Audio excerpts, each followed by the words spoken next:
These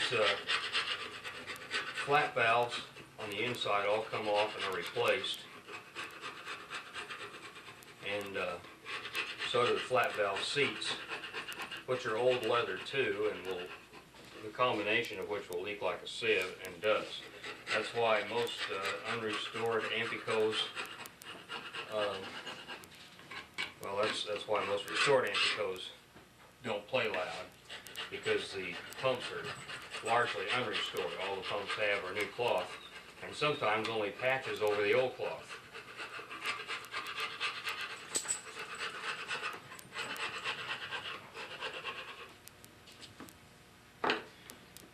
When you get rusty stiffeners like these are, why you have to remake those as something preferably that won't rust or corrode under the leather. This was a Florida piano, so it had a lot of moisture in there, and that's what happens when seawater and leather get together. The next thing on these bells is to get the hinges off.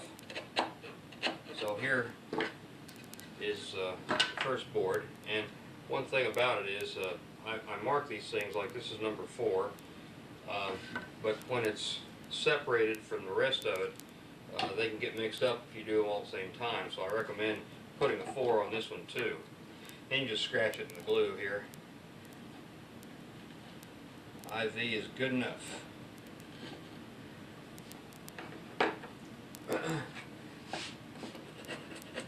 I use a chisel to take off the old hinge material, and then I always check this board right here. I call that the hinge board.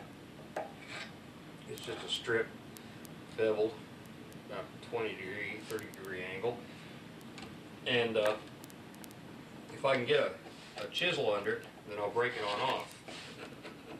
And I look all the way around and see if I can find anywhere I can get a chisel under it. But this one is glued down solid, and all the glue in this piano has been good, so I know that it will be alright too.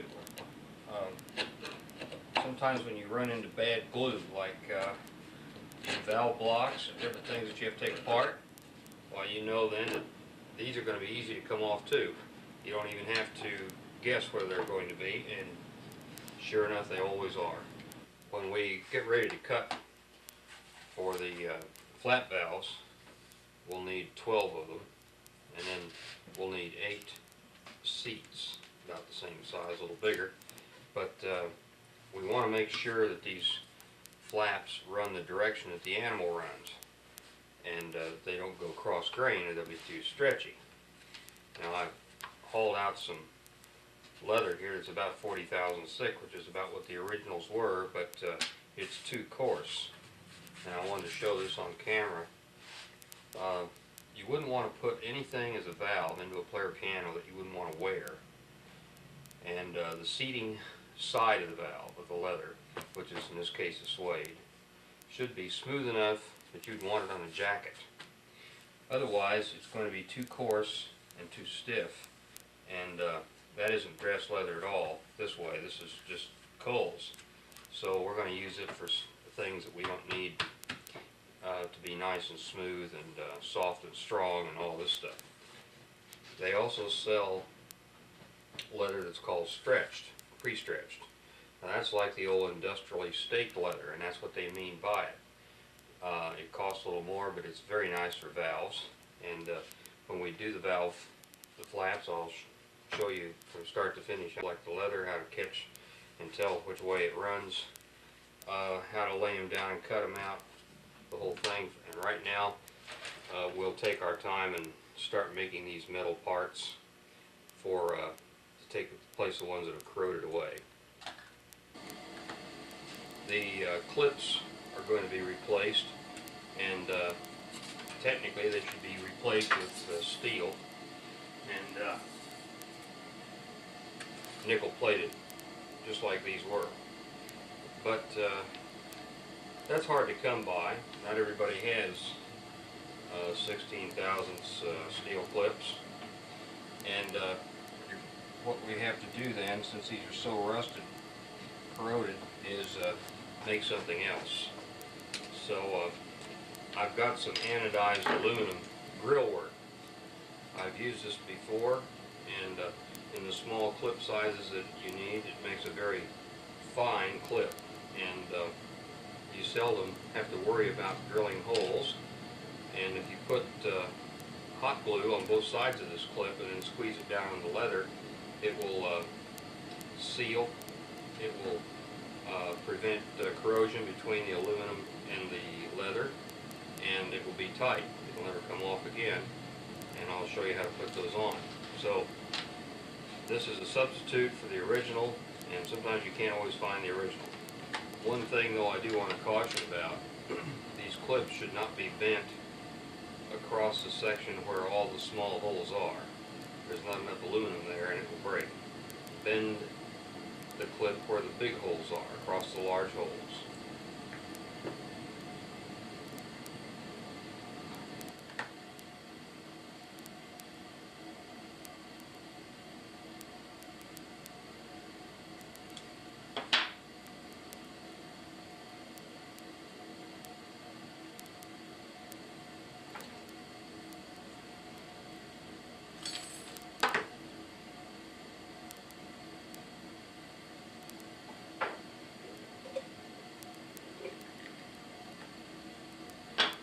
When you bend this stuff, it has a direction that the punches went down through it to make it perforated. So use the other side so that the rough side of the material is in. That'll give it more grip on the leather.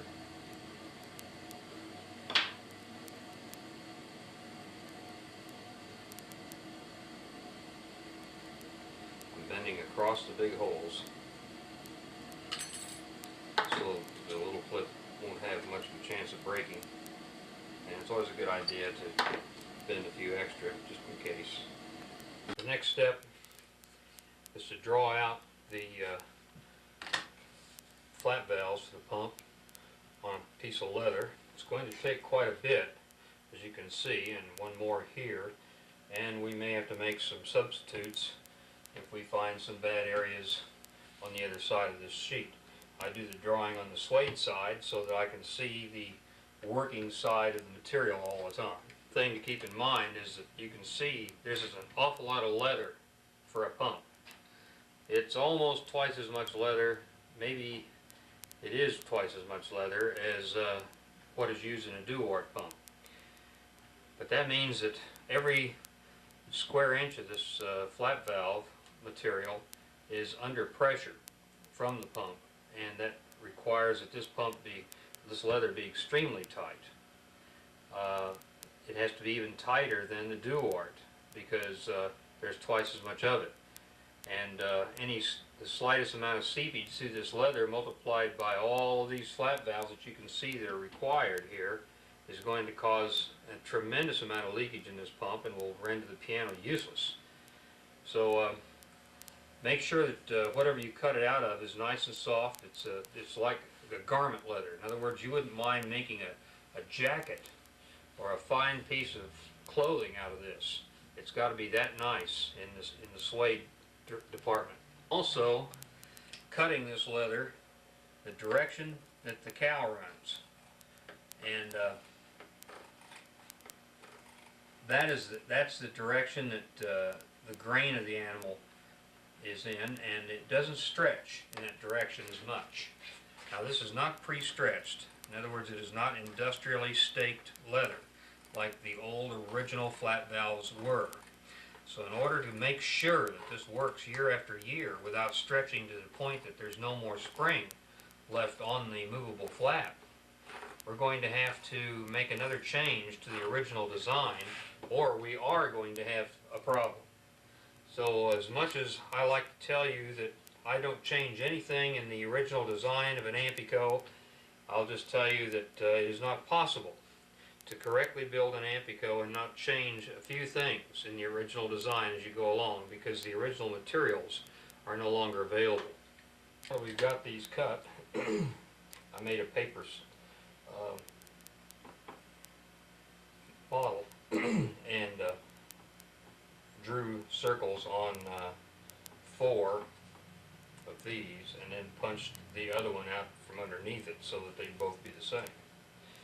The next thing to do is trim just a little bit so that they butt up against the black felt here but don't overlap it. And then there's some holes we have to find and punch out there for the stiffeners. Right here. That one is right here.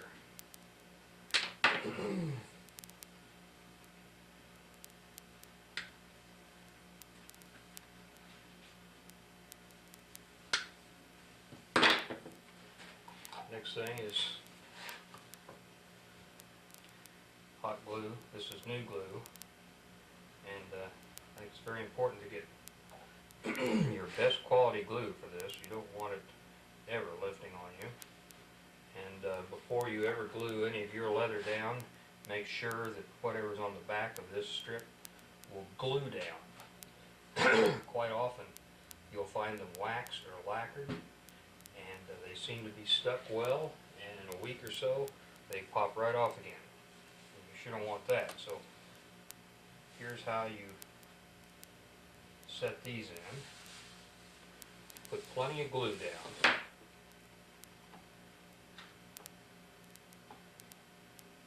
Then I use a flat board to press it.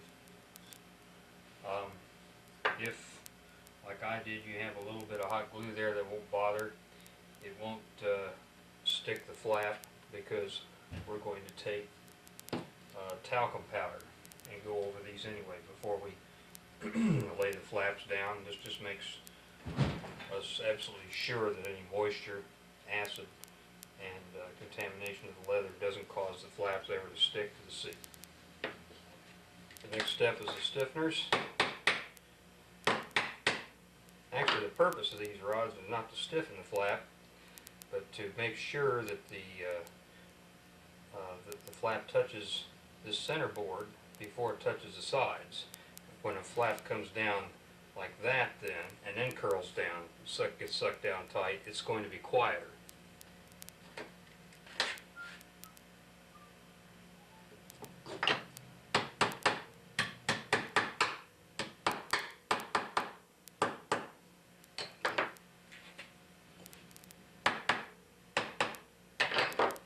Now on this one, I had something happen. It's a piece of wood that broke off from underneath this hole. It's down in here, and you want to make sure that if you had something like that to happen, that you get that piece of wood out before you go on. It won't hurt the pump any, as long as it didn't break all the way through. This is good and sturdy. All you have to worry about is that doesn't get sucked into some place you don't want it to be. Here's the piece. As you can see, it's not deep enough. This is only about 3/16 of an inch thick. This board here is 3/4 of an inch thick, so you've got plenty. The trick to making the flaps, very simple. We're going to put a special amount of glue right there on the smooth side.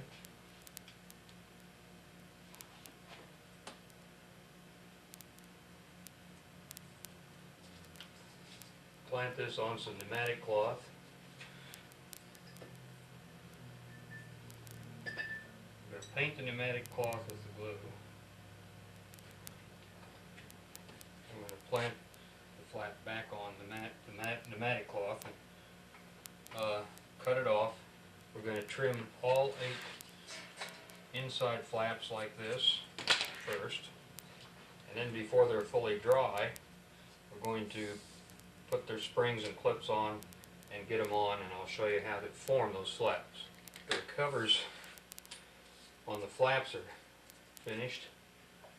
Then take some hot glue, dab the end of a flap like that. And this aluminum that we bent over is going to go over on it. Now you can either pinch them together with pliers or hit them with a hammer. And I have been known to do both.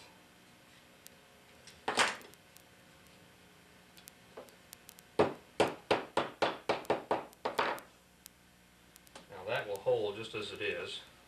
and it can be then put right on the pump bellows like this, and wait until we've got them all on. Then we will form those and let them dry. Remember, the hot glue under this cover is still not dry yet either. Putting these flaps on now is not too difficult.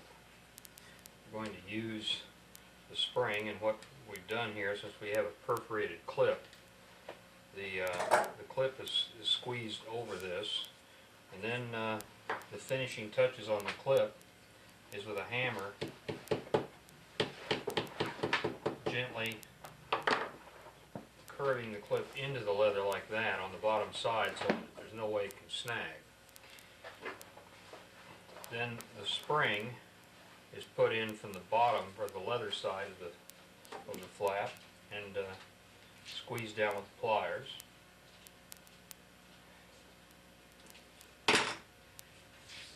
That, and now these clips aren't even dry yet, so the next thing we're going to do is talcum powder them and also the seat. Here now is a little bit of talcum in a little bowl. We can talcum that, make sure we're not going to stick on that, and then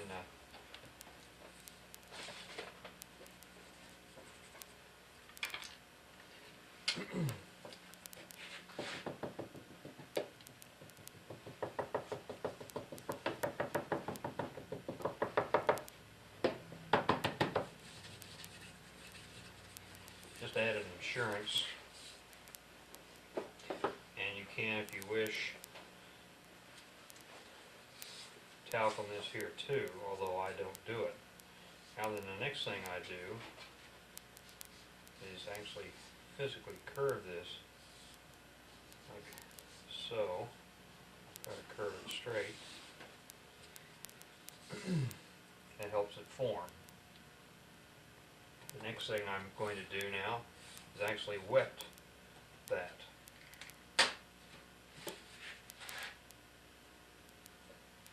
Okay,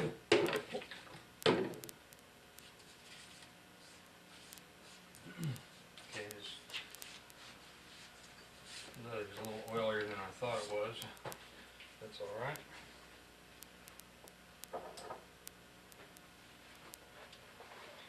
The first thing you do is put the screw into the spring and into the mounting hole like this. You put that on before you put the tacks on.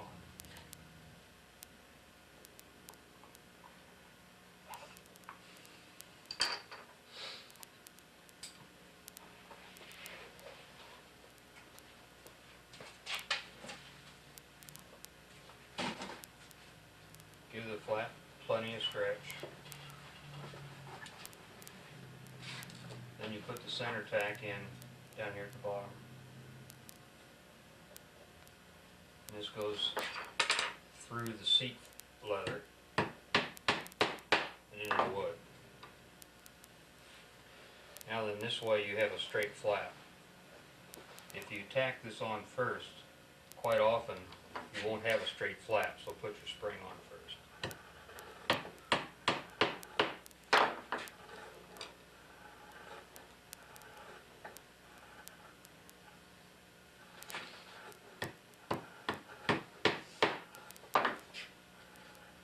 Now, flap, and if they tend to pucker between them here, well, just pull them out and put them in another place.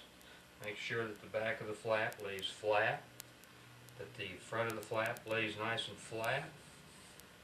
And now, after we do this, we're going to form it with the newspaper again, like so. We're going to clamp that with spring clamps. We're going to leave it overnight. When we come back to it, those flaps ought to be nice and tight on their seats. They should be dry and ready for testing.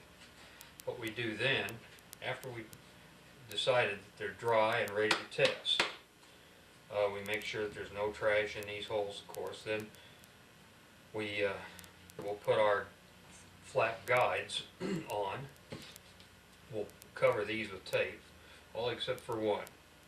And we will actually draw with our mouth to see just exactly how tight those flaps are. And we should see the flaps on their own straighten out and suck down to the holes like that as we draw on it. If we can't see it do that, then they're not. Replace it with a spring of about the same strength. And if you can't get any springs the same strength and you've got one broken spring, it's better to replace them all with the weaker spring. These are little typewriter springs that you can buy in assortments certain places, and it's always nice to have a bunch of them on hand. Alright, now that we've got these pressed down and they're nice and dry, the flaps have no motion at all, even without the keepers on them. This one here has keepers on it now, and I'll show you how to put the keepers on. There's a little trick to that too.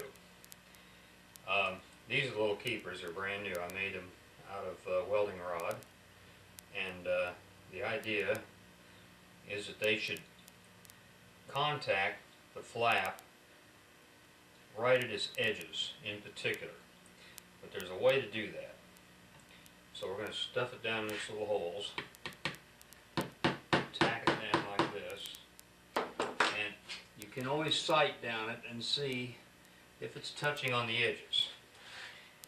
And if it's not quite touching all the way around, on just barely touching, stick a screwdriver under it and then plant its feet a little bit deeper than you have to.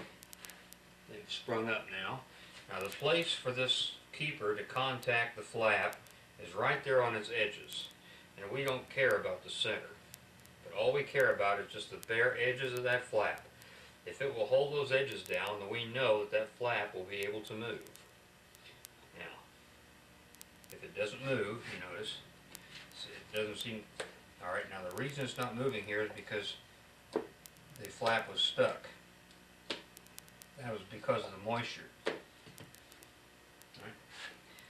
And you see here, the flap is moving very well now, but it is also touching on the edges. Alright, the next thing we're going to do is put a drop of glue where those little feet are buried.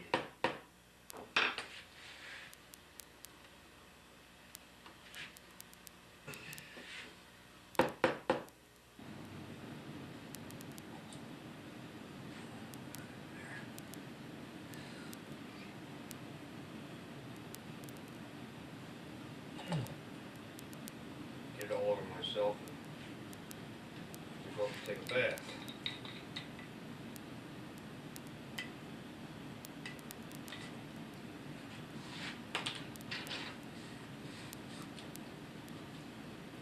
That won't hurt anything, and this is good to see that other people make mistakes. There's always a way to clean this stuff up, and I'm not erasing these things and starting over because I want you to see that these things happen. Just fix it and go on.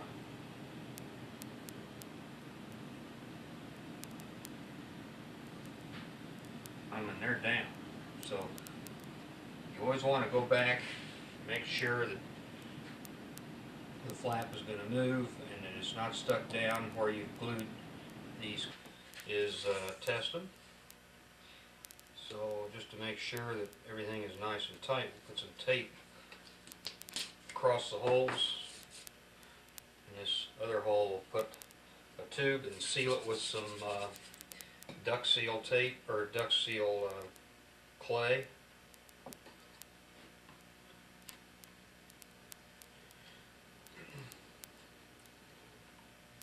This is a clay that never hardens, and you can put it, or at least it shouldn't harden. If it does harden and oxidize, it's very cheap stuff.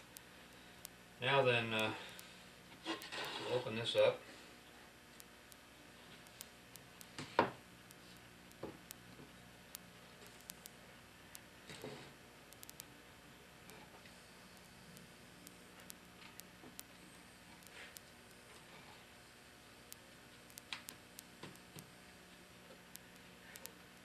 I hear a leak, but it's not coming from the flaps. Now, as you can see, these flaps suck down as soon as I put some pressure on them, but we'll have to find where this other leak is and fix it. And this is why we did the testing. Now, there's only one that you cannot test quite this way, and that's the top bellows. There's another way to do this. You'll have to seal this off with some other kind of tape and then test it. It turns out the leak was in my tape. Now then, I'm in the process of cleaning these up. We don't need this excess powder. The powder we do want is already under the flaps. That's all we need. So we're going to clean this all up.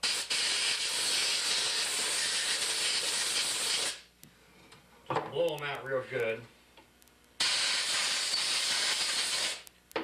Then you can inspect the flaps again.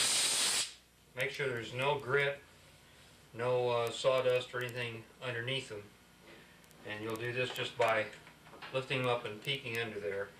And after you've satisfied yourself that these are all tested and tight, then comes the covering. And this is what I'm telling you to do. I definitely recommend doing that. Also, make sure that when you put your flaps on that your little retainer clips here don't stick the flap down.